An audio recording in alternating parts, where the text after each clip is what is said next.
Okay, so first, good afternoon, everyone.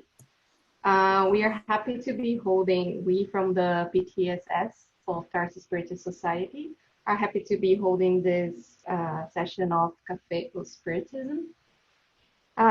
This is a special meeting, as Suzana said, that is held every once in a while, at least, usually on Saturdays.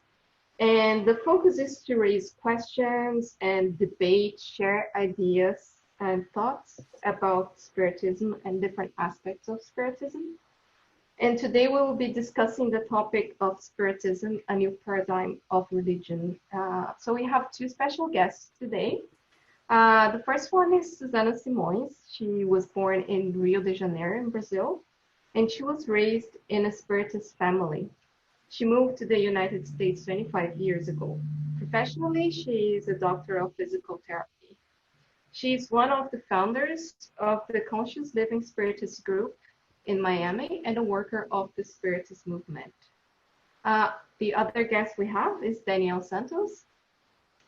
He is the co-founder and current president of the Spiritist Society of Baltimore in Maryland, USA. And he is also part of the United States Spiritist Federation board. Professionally, he works at the United States Food and Drug Administration, the FDA, and as an interdisciplinary scientist. Welcome. We are very happy to have you both here. And we open the floor for you to your initial thoughts on the topic. Thank you. Okay, so I will go first. And first of all, thank you for the invitation. It's very nice to meet the group, to meet each one of you. I want to praise your efforts to do this work in English and to have meetings like this. It is indeed very challenging, and it is a work that requires tremendous amount of faith and perseverance. It is slow. It requires also patience and understanding that there is our time, but there is God's time, and that things work into God's time, which is much broader than our perspective on things. So I would say, if I can say anything, that the most important thing is to invest in the process, because the results belong to God. But they will only come if God finds the people, the minds, and the hearts that are willing to persevere and to trust that there is a process. And I think of it as a race where each person is a team race, where each person needs to run its piece and then pass on the baton to the next team member.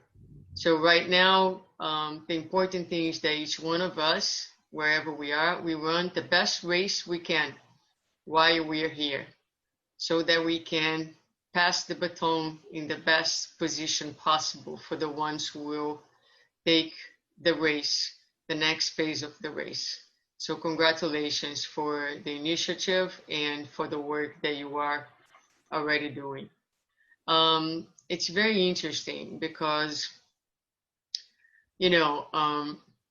I do a lot of speeches and lectures, and people they call me and they say, can you speak here and there? And first thing I ask is, what would you like me for you to talk about? Or usually I think about topics that interest me and that I would like to develop. So I'm always thinking about topics. And it was quite interesting when you guys said, let's talk about the basic principles of Spiritism. I haven't talked about the basic principles of Spiritism forever. And it was a really joyful week that I had, going back and rereading what is Spiritism, and really enjoying and marveling at the simplicity and complexity at the same time of these principles that make so much sense at the beginning and at the end of the day, right? And that we take for granted these days as we keep talking about all kinds of different things without realizing what is the foundation that holds the whole structure that we are living within. Hi, Sandra. I pay attention in the name. Welcome. You're lovely introduced by your husband. And yes, I hope your daughter made it safe to her party. Okay. So moving on. In any case, and so I had a great pleasure to study this week, and I will share with you that I am personally living a very difficult moment in my life with my father being very ill in Brazil and in a very, very difficult situation. So the study just gave me so much gratitude and appreciation for knowing these principles and what they are able to do for each one of us, and really, really reminds me and reiterates the importance of us doing this work and truly, truly spreading the word, but even more than that, being living models of this doctrine that we embrace in everywhere we are, you know, our work environment, in our society, wherever we are. I just hope that these very basic principles can become a solid foundation in our lives and carry us and give us the courage to carry on the work that we invited to do, which will really, really make a huge impact on this planet and the lives that are touched by our personal experiences. I speak to you with a very, very sore soul today. I am being very, very honest. I had a very, very difficult day, but I appreciate being here to talk to you about, from the beginning, what is the definition of Spiritism. And so in what is Spiritism, the spirits will put to Kardec that Spiritism is a science of observation and a philosophical doctrine. So let's pay attention, because it's not defined here as a religion, right? A practical science, in other words, it consists in the relationships that can be established with the spirits.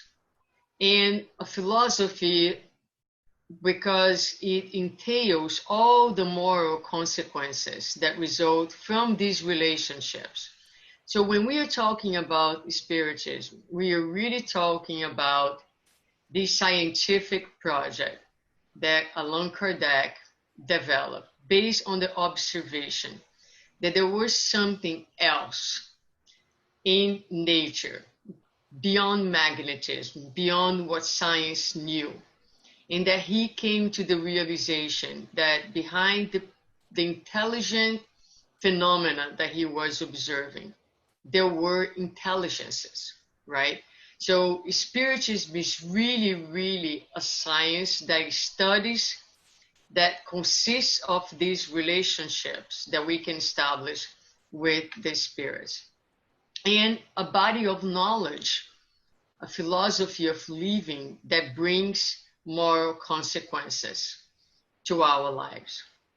In the same book, a little bit more ahead in the book, he has a dialogue with the priest. And in this dialogue, we find a very interesting discussion about the concept of religion. And Kardec is going to differentiate Spiritism from the traditional religions as they are known by saying that Spiritism does not concern itself with dogmatic issues. Therefore, Spiritism is not a religion in that sense. He is, again, trying to differentiate Spiritism from what were considered and classified as religions at the time.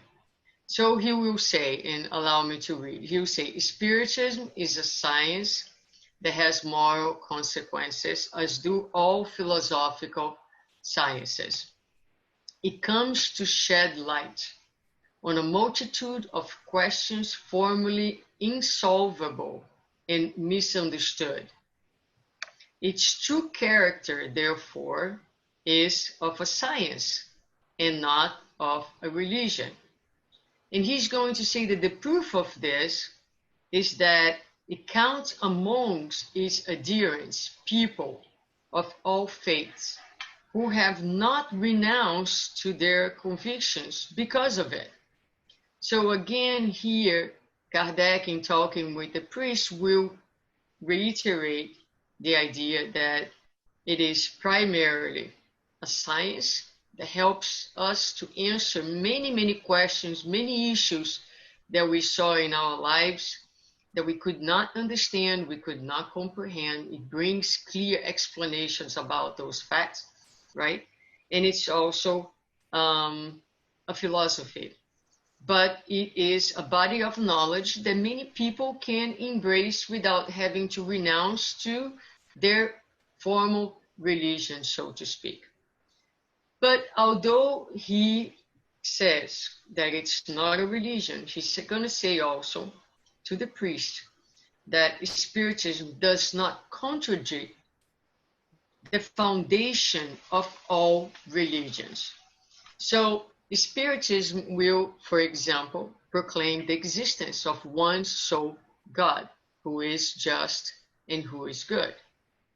It states that spirits are free and responsible for their actions, their choices, and they are rewarded according to these choices and actions, whether they are good or bad. They're going to be held accountable for the choices and actions that they are doing.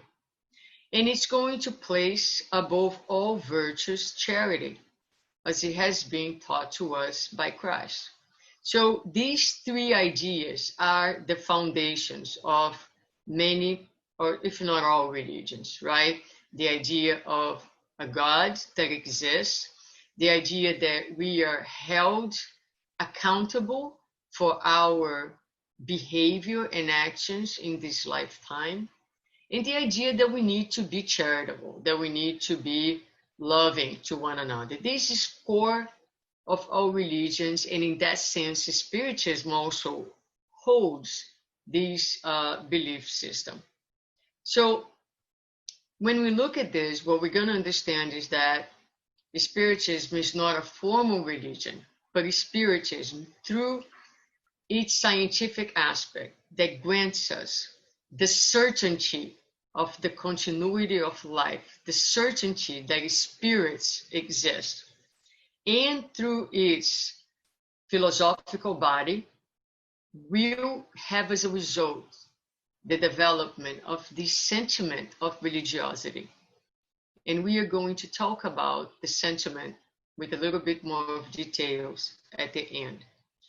So when we look at the philosophy of Spiritism, right, and we look at the basic concepts, what are these concepts? Because again, it is the combination of the scientific certainty with the philosophy that will grant us the religiosity, the feeling. So the basic principles are: one, the existence of God, right? So God as a supreme intelligence of the universe. We look at the universe.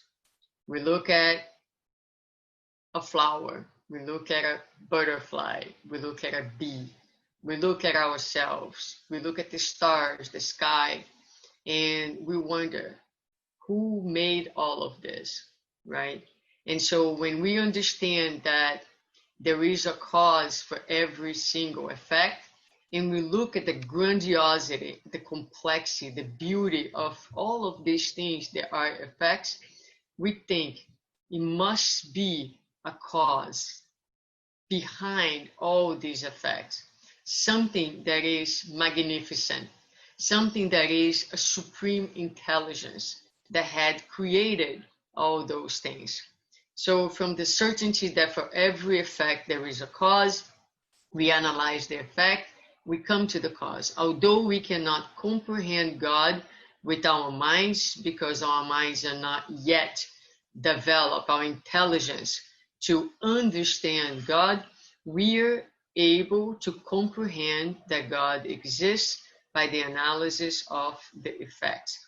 And I like to think, I love the way in which the spirit, Dias da Cruz, to the mediumship of André Moreira, speaks about God. And he says that God is this force behind the ordering and the structuring of the universe. So God, when we look at the universe and we comprehend and we feel and we appreciate the complexity and yet the harmony, the perfection, we understand that there is a force that not only created us, but a force that actually organizes life, structures life, and sustains life.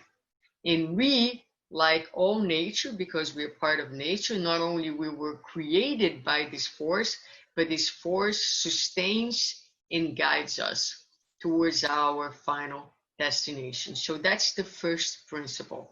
And it's a principle that gives us, it's very important and it's very meaningful because it creates our identity.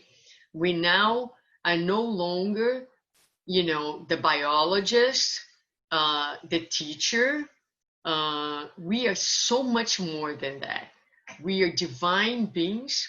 We are heirs of the universe. We have a father.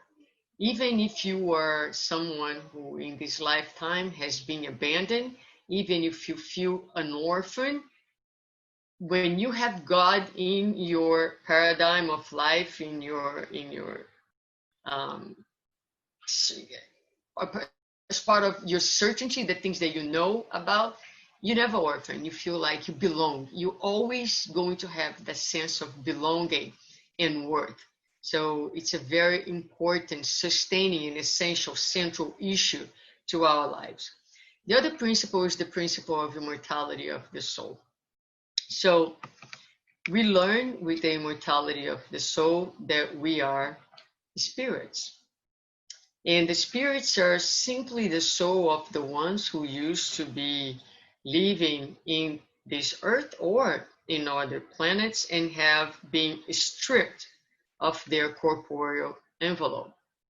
So they are not, as some people believe, these like vague, indefinite beings or flames or ghosts as we see in, movies, like Hollywood movies, right? They are actually beings like we are, with a body that is fluidic. It's not visible to our sense, and nevertheless is a very well defined body. It is the continuity of who we are with all that we have acquired and developed.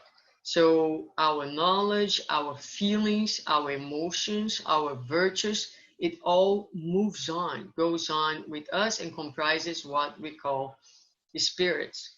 So what the idea of immortality does for us, it pretty much kills our biggest enemy, which is called death. With the idea of immortality, there is no longer death. The spirits tell us that the only thing that exists in the universe is life. There is life everywhere, whether it's life inside the physical body or life outside of the physical body.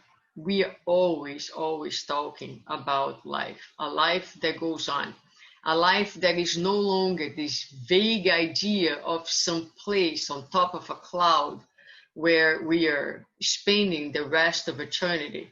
No, now we are aware that life goes on, and this life is our real life, which is abundant, which is filled with meaning, with learning, with possibilities. It's a life that's ever expanding.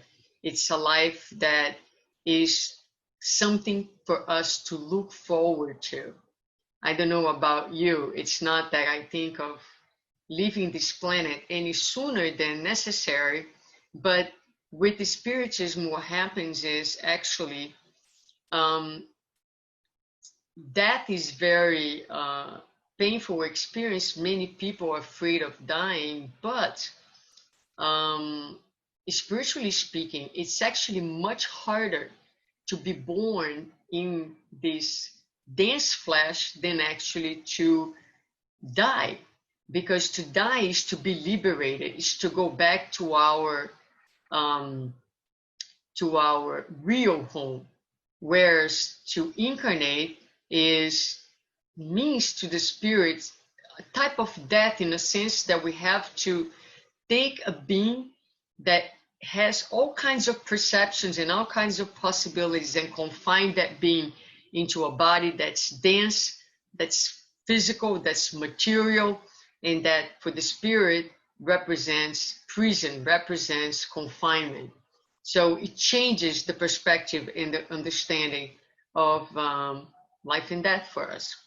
Then we have the other principle, which is the principle of reincarnation. And reincarnation is that principle that allows us the idea of progressive improvement. Because as we know, no spirit is capable in one lifetime, in one experience on this planet, which is, by the way, a very, very, very short amount of time when we think about the concept of human science, right? So my oldest patient just turned 105 now in August. So we are living longer and longer, but yet it remains a very small period of time. So what reincarnation does, it will give the spirit renew opportunities to, again, strip itself from ignorance so that we can continue to expand our conscience, but also gives us the possibility to amend for our past mistakes. And so to continue to learn and to continue to grow. It is perhaps one of the greatest manifestations of God's mercifulness, because it allows us to resume, to restart as many times as necessary. And it is in the course of our reincarnations that we are going to witness God's laws working. And I have this image of a toddler. Daniel knows that well. Not too long ago, Rafa was learning to walk. So you have a toddler who is learning to walk, and you have the parents with the hands right behind, balancing, guiding, directing this way, that way. And I think of God's laws this way. It's like if they are God's hands, the law of cause and effect, the law of action and reaction. Those are laws that they are God's hands, pretty much balancing us, guiding us, helping us to, when we lose our balance and we go like drifting to the side, the law comes and boom, redirects us. It's a very soft and loving way of thinking about the law. It's very different than the connotation of punishment that has been provided by the religions up to these days, and many times still in Spiritism are spoken from that point of view. I think that this, Suzana, is a presentation of the law that it suits the American population. When we present to the laws and align with the spirituality, the folks that are in the realm of spirituality without being spiritism, this understanding of the loss as something that is present to re-educate the soul, to redirect, to help us to find the aim, the right aim, to correct our aim in life, right? So I like to think of it in that way. So that's reincarnation. Then we go to our next principle, which is the plurality of the worlds. And that we learn about that in the Spirit's book. We learn about that in the Gospel according to Spiritism, the interpretation of Jesus' statement when he says, there are many dwellings in my Father's house. And the Spirits will tell us that we have many different worlds that revolve in the infinite space, offering the incarnate spirits stations that are appropriate to their advancement, to their level of consciousness. So when we think about the different dwellings, we can think about these different stations. We can also think about the different inner dwellings.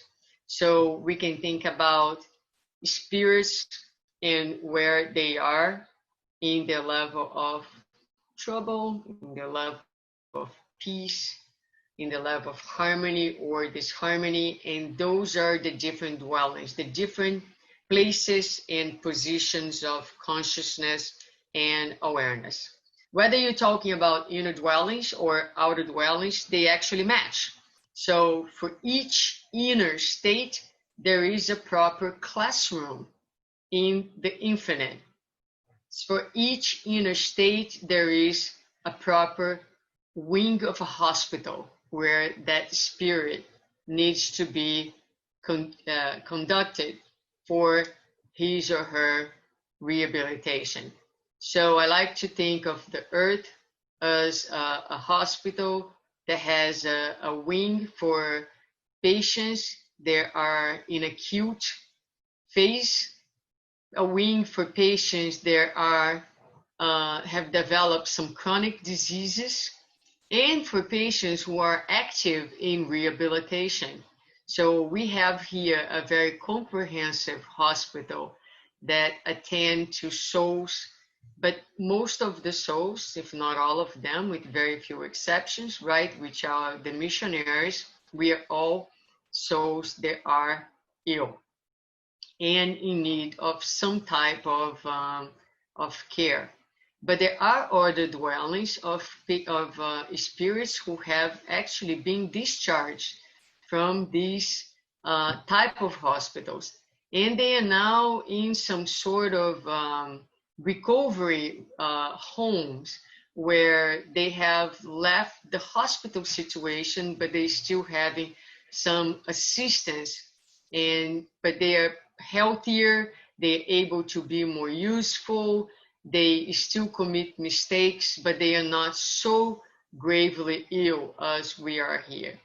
And then there are dwellings where they are no longer hospitals, they are more like homes. And then there are dwellings where the homes are celestial and there is no longer any pain, any suffering, any evil. And those are our permanent homes, and we'll get there one day. So this is the universe, and these are the many dwellings. The dwellings are these different stations that will meet precisely our spiritual needs and will allow us to succeed and to recover and to progress and to move up to our next level.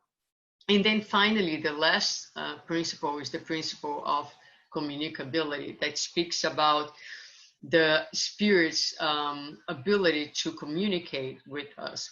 And this idea up to this day is not accepted by a number of individuals. And Kardec, in What is the Spiritism, says that this is the case because many people still have mistaken ideas of what the souls are after death. And so he says in a very funny way, he says, people think that souls or spirits are like a breath, these like vaporous beings that are somehow very vague and that evaporate. And when they evaporate, they go somewhere, God knows where. So Kardec says, how is it that someone who does not have a better idea of spirits, who think that spirits are vaporous things that evaporate and disappear and go somewhere, it's really not reasonable to think that those things would be able to come and to communicate with us. But when you understand that spirits are not these vaporous things that disappear, right? But the actual beings who have a body, a defined body, are individual beings, then it really, the idea of communication no longer becomes incompatible with reason. And we learn that the visible and the invisible world, they interact constantly and react upon each other incessantly. So we are constantly in connection with the spiritual realm, and the spiritual realm is constantly in connection with us. So this is something that we see across time. We see spirits communicating pretty much in all cultures.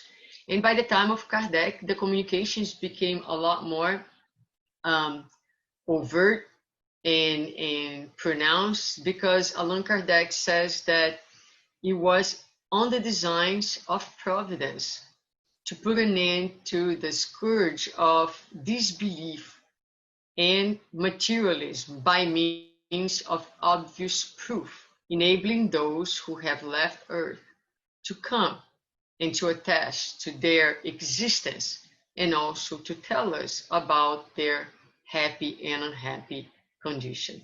So it came a time that this phenomena was important to occur, important to become more visible, to awaken humanity to the fact that we are not only this physical reality that is here one day and tomorrow will no longer be. So finally, we'll get to the final piece. So what are the consequences of understanding all of this? What are the consequences of studying, accepting the investigations of Allan Kardec, all the body of knowledge that he brings in, all these principles that we just talked about? Well, it gives life a different meaning, doesn't it? It makes us appreciate our life here on Earth from a very, very different perspective. It changes our perspective. Also helps us to understand all the differences that we see, and gives an explanation to our sufferings, to our pains. It helps us to understand that the difference that we see is only a temporary difference that speaks about our stage of evolution, our stage of consciousness. Each person is living, is dealing with the circumstances, with the people, with the facts that are the most appropriate for their spiritual needs in a given time. So for one might be a physical disability, for another one might be a mental disability, for someone might be difficult children, for some other one might be difficult parents. I mean, the level of challenges are immense, but each person is being given exactly what he or she needs to make the most out of this time here on our present incarnation. It gives us a tremendous amount of hope, hope in the future, hope in humanity, starting with the hope with our own selves, because we understand that we are all divine beings. So when you look at someone who you perhaps label as crazy, insane, someone who thinks the absolutely opposite of you, someone that you might even dislike or despise, it helps us to at least understand that although we feel all of that temporarily, that person is a divine being just like you and I. We are divine beings despite of our feelings, right, of animosity and hostility. And for both of us, for the one that we dislike and for ourselves, we were born in the same way, and our destination is exactly the same. So whether you're looking at one person, whether you're looking at yourself, whether you're looking at humanity, with the Spiritism, you always have hope. You might be down, you might be sad, you might be broken, but you never lose hope. And that's one of the amazing things that Spiritism does for us. It helps us, it stimulates us to seek to do good and to manifest love, because we know and we understand that outside of love there is no salvation. Meaning, outside of love there is no peace. Outside of love there is no harmony. So it is an invitation for all of us to surrender to love.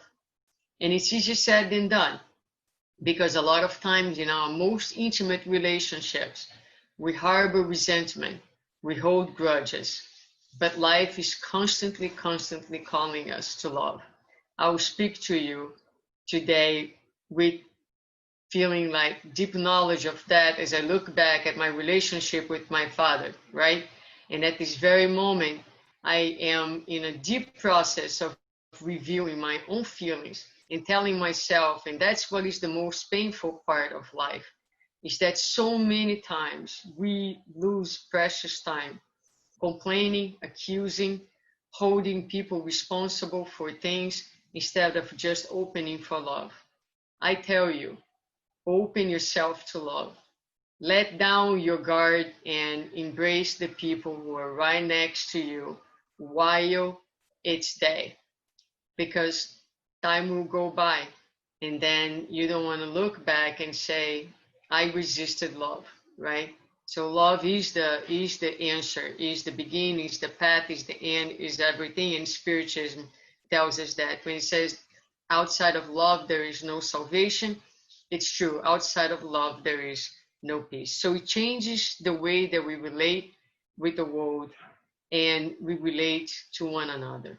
And it is precisely in this aspect, the aspect of connecting us or reconnecting us, first with our own selves, right? In accepting and loving ourselves. The more we can do that, the more we can do that to our neighbor. It is in this aspect, the aspect of connection, where we see everybody as a family. We understand that everybody is our brother and sister. This aspect of Spiritism that brings us together, that helps us to see one another's brothers and sisters, that lies the very sentiment of religiosity. Because true religiosity is connection. Religiosity calls for connection with God. And we cannot connect to God if we don't connect with one another. And this is how Spiritism can change the world, helping us to see who we are and who every single person is for what they truly, truly are. And in doing that, help us to open our hearts, to connect, to love, to embrace. People come to me in the fraternal counseling and they will say, God is so far away. How do I connect with God? And I say, God is everywhere, everywhere. God is in God's creations. Every single being that comes in front of you, it's God's presence in your life. The more you can connect with God's creations, the more you are connected with God. There is the way, that's the path. And that is the religious aspect of Spiritism that can change our world. And that is the message that I had to bring for today. I will pass the ball to my dear brother, Daniel. Wow, I'm still processing here all this explanation, Suzana, that you brought. I don't know if, Rosanna, if we should stop to make comment, or do you want me just to pick back what Suzana just said, that for me, we should stop here and just go to the next phase. But Well, of course, since I'm here, I'll contribute with a little bit more, you know, because I think Suzana covers beautifully about this doctrine that we all love and we are all trying to learn more and more. So what do I have to say? I would say that you should talk. because our group tends to talk too much. So I'm afraid that if you leave it to us, you will not have time to talk. So please, just do your part, and then we'll open the floor. Just pick back on what Suzana just brought to us, and she beautifully reminded us about the principle of Spiritism, the definition about Spiritism, and also touch at the end about the aspect of religion.